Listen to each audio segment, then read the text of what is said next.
जय जगन्नाथ। आज second Saturday आमर ड्यूटी छुट्टी अच्छी से आज प्लानिंग कलु रेंगाली डैम टे बुलवा जावा। आम बर्तमान बाहर एनसीपीसी मोहनिया रेंगाली डैम किलोमीटर विषय हम आम तो जाणीनु आपण मैंने जावाई चाहते आम सह आस चलू आम रेंगाली डैम।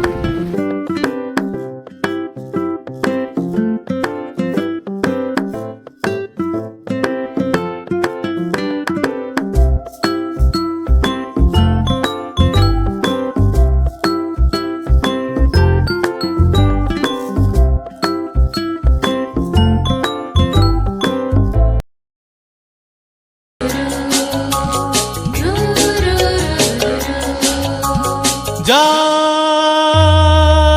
जाबर मन मोर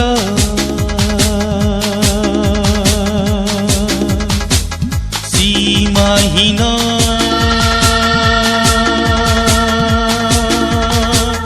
आशा मोर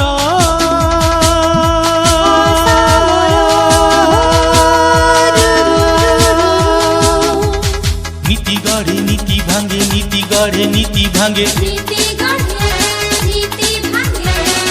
स्वप्नर बाली घर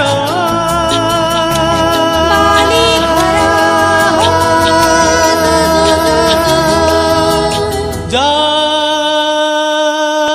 जाबर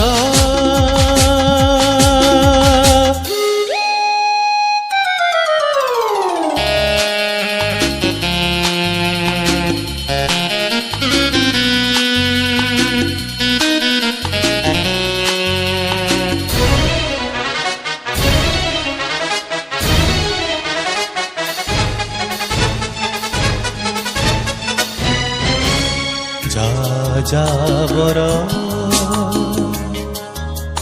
मन मोर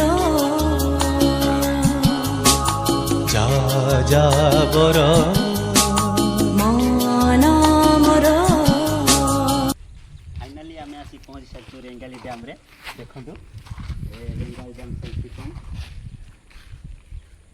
छुटिया छुटिया गोटे क्लॉक टावर डिजाइन सुंदर है